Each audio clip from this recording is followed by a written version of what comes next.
Welcome to the fifth episode of Criminal Mischief. Today we're going to talk about how do you make characters compliant? How do you make them do what you want them to do? I don't mean in a literary sense or a plotting sense. What I mean is when your bad guys are trying to coerce or threaten some information or some action out of another character. How do they go about that? What leverage can they use in order to get to the point that they want to reach? How do they make a character do something that's out of character? How do they make them reveal information? So let's talk about some of those. Obviously, coercions and threats will work. You can have something on someone. The bad guys can dig into the person's past and try to expose a secret, or they can expose some previous criminal activity by the individual. They can threaten to expose this. They can threaten them with bodily harm. They can put a gun to their head. They can threaten their family. They can threaten their social station or their job. There are many ways of reaching compliance through leverage, through threats, through coercion. They can torture them. They can use waterboarding or pull their fingernails out or put punji sticks underneath their nails. They can break bones. They can do all kinds of things to the individual to force compliance. Now, some characters, and maybe it's your character, actually resist this kind of stuff quite well. And in fact, this kind of inures them to giving up information, that thinking, these guys are going to kill me anyway, so why should I give them what they want? And so they try to make it as uncomfortable as possible so that the individual will break. But again, if the end game is that person's not going to walk out of that room alive, sometimes physical threats and tortures and things like this backfire. They actually make the person more resistant. So you can use this in your plot. It obviously depends upon your character, who that person is, how tough they are, how smart they are, how they figure all this out, and how much they can withstand. But leverage can come in other forms. Again, they can have financial leverage against the person. Again, they can have social leverage against the person. They can have a job leverage. They can dig into this person and find some way to do things. So let's talk about trauma. What kind of trauma could they use? Well, I've already mentioned some of these things that have to do with, everything from burning them with cigarettes to pulling out fingernails to, bad guys can do some bad things. But does the threat of killing them really work? If the bad guys need this information and they need it desperately enough to do these awful things, are they going to kill the person? If that person is the repository and the sole repository of the evidence they need, maybe it's the combination to a safe, maybe it's a code to unlock some computer, maybe it's where some evidence is located, or the name of someone who can be a witness against the bad guys, whatever your plot comes up with, if they're the only ones that know this, they can't really kill them, but they can sure do them some harm. So can your character withstand all of the coercion and threat and torture and all that stuff? And is the character aware that they're probably not going to kill me here? So that's the dynamic that goes on. And you can use this. This is great storytelling stuff. There's also, they have to keep the person conscious too. They can't, knock them out and talk to them. They can't torture them to the point that they faint or that they go into shock or that they, again, die. So sometimes the threat of torture, the fear of torture, the fear of something happening is even greater. So let's say a person has a fear of drowning. Well, tie a rope around them, tie some weights to them, toss them in a swimming pool or a lake or the ocean, and let them sink 20 feet and then pull them back up. Let them get a taste. Bad guys will do that, trust me.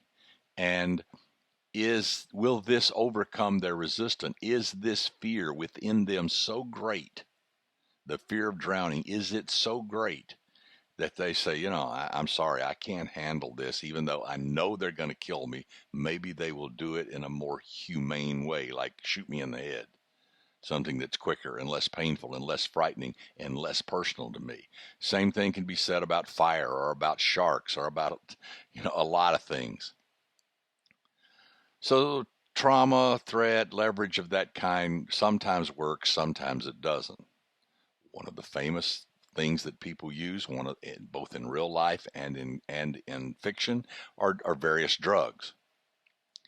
And the idea here is one of two ways. You make the person incapacitated so that they can't escape, they can't do anything, and they're kind of locked in a drug state. And then they get confused and disoriented and say things that they didn't mean to say, things that they wanted to keep hidden. They wanted to keep hidden, et cetera, et cetera. The truth serum, if you will. Pentothal is always the famous one. And basically what it does is it's like sleep deprivation, which does work. If you deprive someone of sleep for 36 hours, your brain doesn't work as well. You get confused. You're easily manipulated. You can reveal information that you didn't want to reveal simply because all you want to do is curl up and go to sleep. Well, drugs shorten that, particularly narcotics, pentothal and things like this. They will create the feeling in the brain that you've been up for 2 days because you're just so tired and so lethargic and all you want to do is go to sleep. And that's just the narcotic effect. So this has been used and it can work or it cannot work. Remember, if you give someone too much of a sedative or a narcotic, they'll stop breathing and die, which kind of defeats the purpose of the bad guys trying to extract information. But if you titrate it just right, you can make the person compliant, you can make the person confused and disoriented, and you can make the person reveal information that they don't want to reveal. Now remember that each drug that we're going to talk about has variable timelines. Some of them onset very quickly, some of them last only a brief period of time, where others come on more slowly and last much longer, and each drug has its own individual effect. Not only that, each person responds to a drug differently. A dose that would just make someone a little drowsy may kill someone else. It depends on body weight and size and other any diseases or medications that they're taking, and luck of the draw. Everybody responds differently. If you think back, the original truth drug or date rape drug, acquaintance rape drug, was probably the Mickey Finn. A Mickey Finn is basically an alcohol drink with chloral hydrate in it. And chloral hydrate is a very powerful sedative. And when you mix it with alcohol, which is also a sedative, it can knock you out. They call it a Mickey or a Mickey Finn. This just goes back to the old noir fiction. It was used a lot. You can still get chloral hydrate very easily. It comes in many preparations, but one's called Noctec, and it's a cherry-flavored syrup that's used as a children's sedative. And I'm going to tell you, put a tablespoon of that in a drink, and like I said, it's cherry flavored. So if you make something like a Manhattan or a Mai Tai or something that has a lot of flavor to it, the person drinking it won't know that the drug is in there. And the next thing you know, they're highly intoxicated. And by intoxicated, I mean that they won't walk straight. They will first be giddy, then they'll be sloppy. You know the stages of drunkenness. You've probably been there, or you've seen people go through it. What this means is the people around them, and maybe this is being done in public somewhere where you're trying to extract someone from a situation and get them along so you can use your coercion and leverage, are going to know. They're going to see this person's going to have to be helped out of the bar. This person's going to stagger. They're going to have their arms over somebody's shoulder as they're dragging them out. Well, this alerts people's attention that something isn't right. So in a public setting, these things don't work so well, and neither does just plain alcohol, and neither does narcotics, because all of these can make you so sloppy drunk or so sloppily intoxicated that you can't motivate. You can't motor yourself. You got to be helped. And you are obviously sedated, intoxicated, or whatever, and everyone around. But if you get the person into a room, you get them into a warehouse, you get them into a hotel, you get them somewhere where they're isolated, then these things can work quite well. Again, it's a matter of titration. If you give too much, the person goes into such a stuporous state that you can't communicate with them, or they stop breathing and die. If you don't give them enough, then they can still resist the questioning. So it's a balancing act, and it can be tricky. But you can also use this. Remember, your character who is being interrogated can also fake this. The individual can act a whole lot drunker than they are. And they can actually give misinformation. They can be very, very clever along this lines, and the bad guys think they've got the information that they need. They think they've got the code or that opens up the bank vault or unlocks a computer, and they go there thinking they're going to be able to do this. Well, this buys time for the individual, if nothing else. Think about this. This is good plot stuff. So if you're looking at these kinds of drugs, alcohol, a Mickey Finn, or narcotics, or certain sedatives, remember that the individual looks drunk. They look intoxicated. They act intoxicated. So in a public setting, they're less useful than they are in private. They still work, and they still are used by bad guys. But let's get to a class of drugs that are extremely, extremely treacherous. We call them the date rape drugs. They're basically Rohypnol, GHB, which is gamma hydroxybutyrate, Ecstasy, also called E or MDMA, which is methylene dioxymethamphetamine. Yes, it is a methamphetamine. And then ketamine.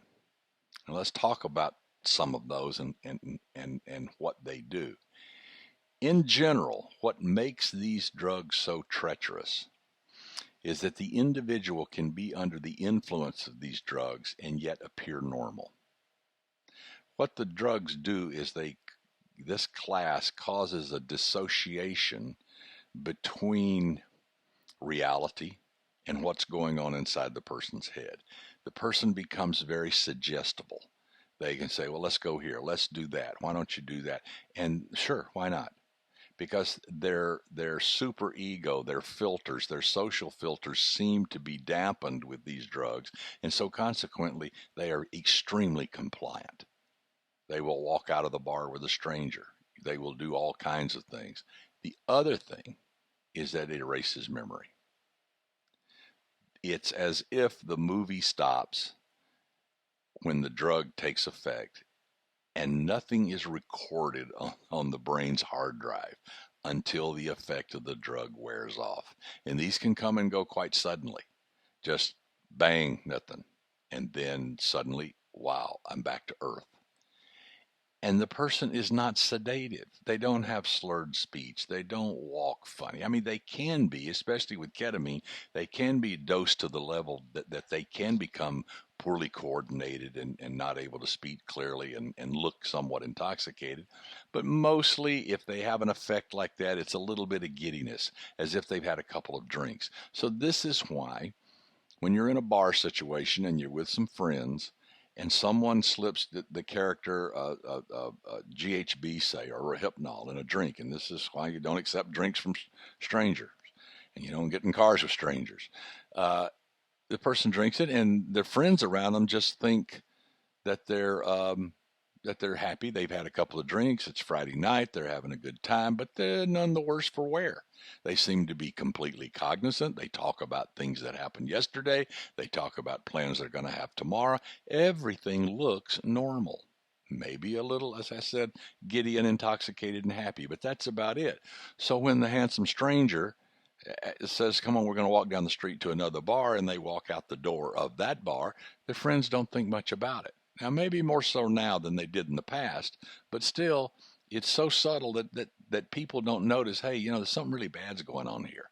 And the next thing you know, the person either disappears, or the body is found somewhere, or they're raped, and they don't remember any of it. And that's the danger of these drugs.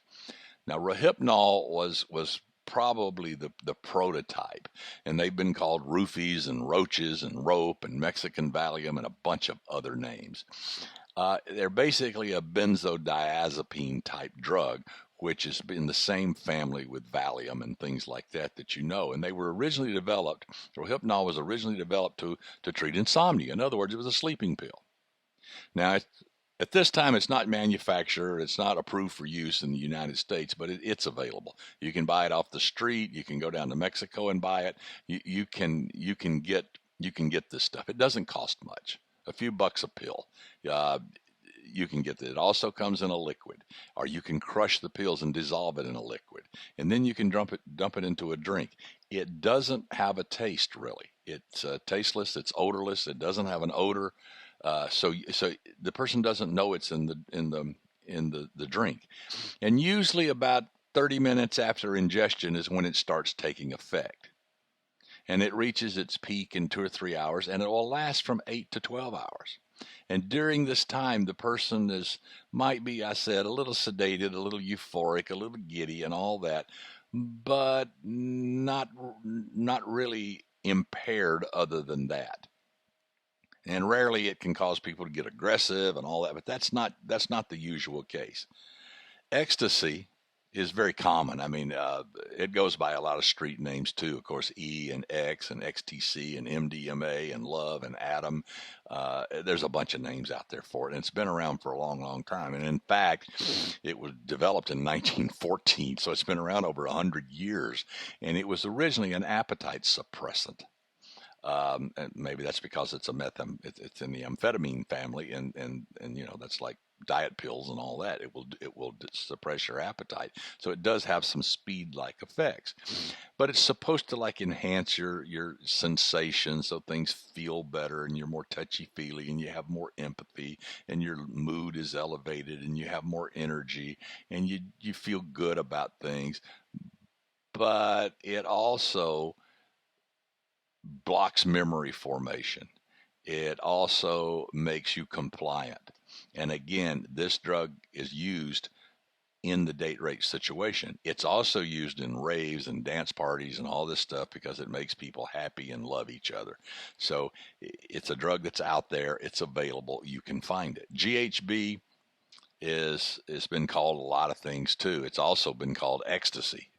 Or E. It's actually, and it's been called liquid ecstasy or liquid E, or easy lay or goop or scoop or Georgia homeboy. It goes by a ton of different names, and it was developed 30, 40 years ago. It's been around a long, long time, and it was sold way back then as a natural food supplement, as a muscle builder. Well, have you heard this before? And it's cheap, it's easy to buy, it's colorless, it's odorless, it's tasteless, it's all of that, and it can easily be added to a drink or food.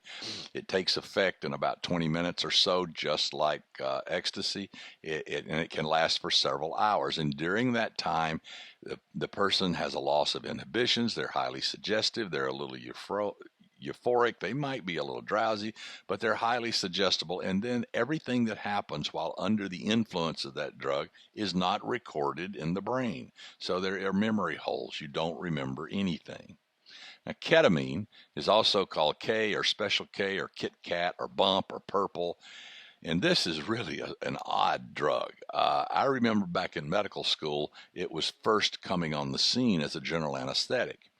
And it had some problems because it caused people to get really goofy, because it did have a dissociation between what was going on in the head and what was going on in the body. And people would have wild dreams, and they would have all kinds of side effects from this drug. Now, it's still used today, interesting, in pediatric burn units because it does dissociate the pain very well. So it seems to be useful for that. And then, of course, it's used in the veterinary circumstance. In fact, they call it horse Valium and stuff, because it seems to work well for a surgical anesthetic in the veterinary world. And that's why a lot of veterinary clinics were broken into over the years and ketamine was stolen.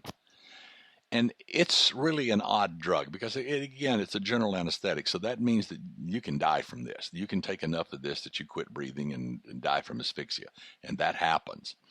But it also creates this mental state that the users, again, it's another rave drug that they use a lot. They call going into a K-hole, where you go into this place in your head where you really are dissociated from what's going on. It's a lot like angel dust, PCP, phencyclidine back in the day. It did this dissociation thing. And people can hallucinate, and they lose all sense of time and a sense of identity. And some of them can develop what's called a depersonalization syndrome.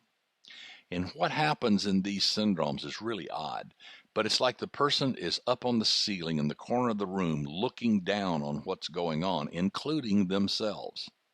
People in near death situations have experienced the same thing. They would be at the top of the operating room seeing themselves with the surgeons standing around and even hear the conversations that were going on and see what's happening, but yet they're looking at it from a superior point as if they're dissociated from it. And Special K, ketamine, can do this.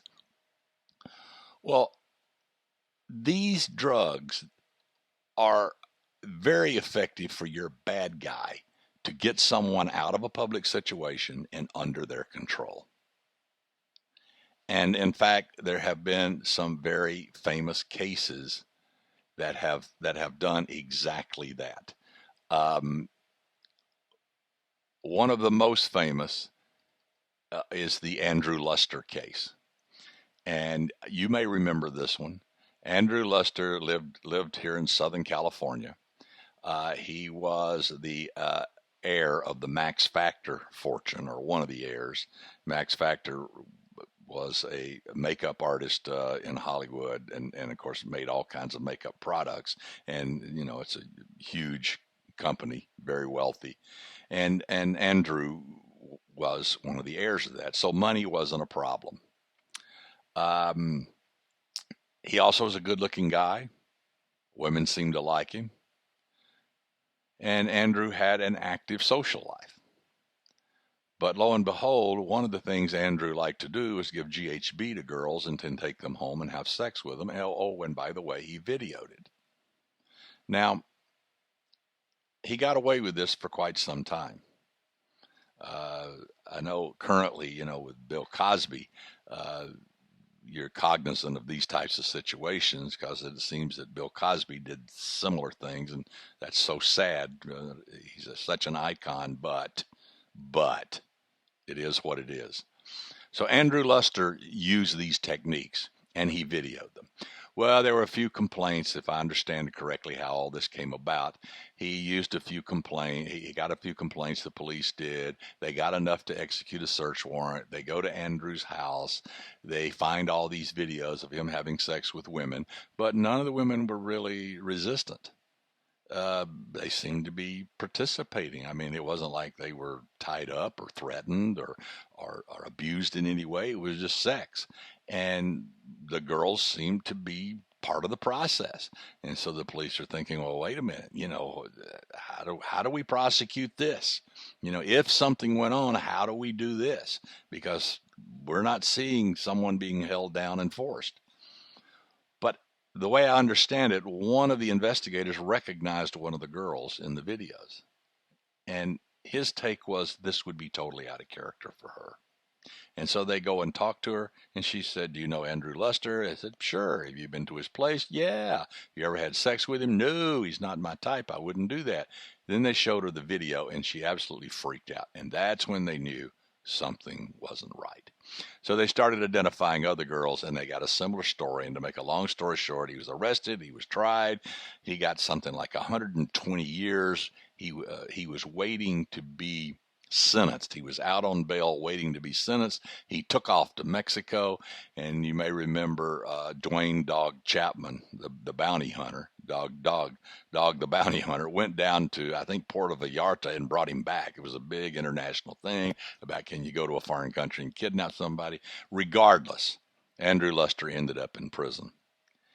Another recent case right here in Southern California, in fact, right here in Orange County where I live, um, underlines that also.